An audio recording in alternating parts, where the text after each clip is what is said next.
My name's Dennis Campbell, and I'm a master technician and a business owner. And in my work these past 14 years with helping homeowners and pet owners and facility managers, I get asked a lot of questions. And a lot of those questions kind of center around a vacuum and vacuuming and sort of fall under that general category. So I thought I would try to make a short video going over the 7 most frequently asked questions along with a handful of bonus tips. So I'm always getting asked, what vacuum should I use? And the answer is you should use a vacuum that's been tested and approved under the Carpet and Rug Institute Seal of Approval / Green Label program for vacuums. The SOA, or the Seal of Approval / Green Label program, tests for soil removal, dust containment, and carpet appearance retention. In other words, it makes sure it does a good job of efficiently removing the soil, and it grades it. And we could get into a lot more details, but not now. It contains the dust once it goes into the vacuum, so it's not just going in one side and out the other. That'd be terrible, right? And some vacuums are too aggressive and they abrade your carpet. So it's got to test for carpet appearance retention. That's where that category comes in. The second question we get asked a lot is, how often should I vacuum? Well, it's best to vacuum your carpet at least twice a week. If you can't vacuum your entire house this often, then it's best to vacuum the high traffic areas twice a week. You know, there's some that recommend vacuuming an area once for every person and pet that's in the house. And in my house, I've done the math. That's a tough call. Another rare question, but it gets asked, is should the new vacuum cleaner have a HEPA filter? Well, not necessarily. You want to look for vacuums carrying the Carpet and Rug Institute Seal of Approval, or Green Label, and they've been through that testing program. And you know, a few years back, there's over 1,300 or around 1,350 vacuums, and only about less than 200 had been approved. Now, the numbers are better these days, but only slightly better.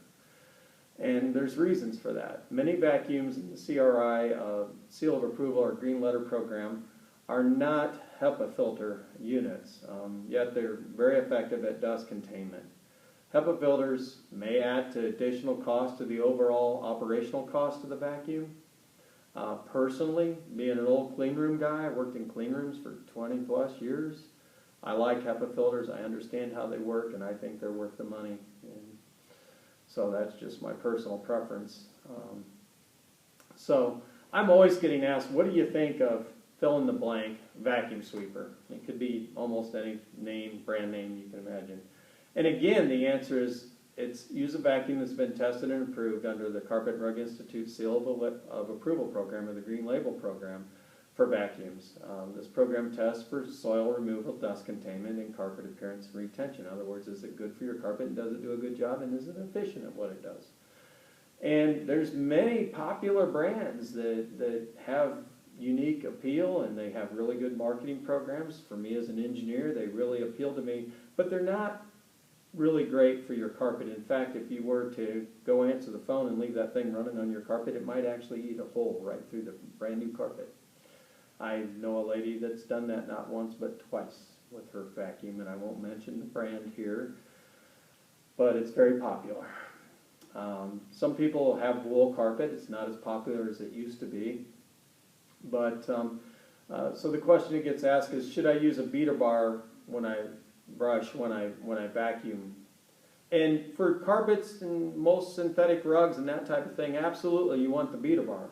And we'll talk about that a little bit more in a handful of tips here. But when it comes to wool, it's best to just vacuum only and not use the beater bar, the suction only. So I get asked very often the kind of one of two forms of the question, what do you recommend when it comes to vacuuming, and what do you recommend when it comes to vacuums? And I pretty much answered those questions above, but one more time just to make sure we're clear on this. Use a vacuum that's been tested and approved under the Carpet and Rug Institute Seal of Approval program and the Green Label program for vacuums. They program tests for soil removal, dust containment, and carpet appearance retention. And it's best to vacuum your carpet at least twice a week. And if you can't vacuum your house this often, at least vacuum the high traffic areas twice a week. And what attachments, or what's the difference? This question comes about two different ways. It might be, well, what attachments do you recommend? Or what's the difference between a $200 vacuum sweeper and say a $700 vacuum sweeper? You can fill in the blank on that last part. But basically, when you pick a certain model of vacuum, the guts or a brand name, a lot of times, most often, the guts of that thing are all the same.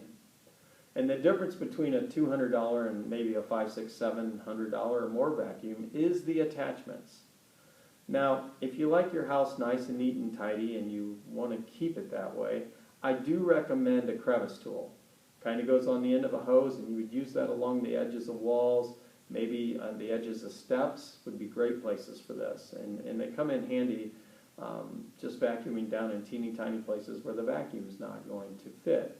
So that's a good tool. But other than that, I personally don't have a lot of use for attachments, and they kind of get in the way and get lost or end up in a box or just lost.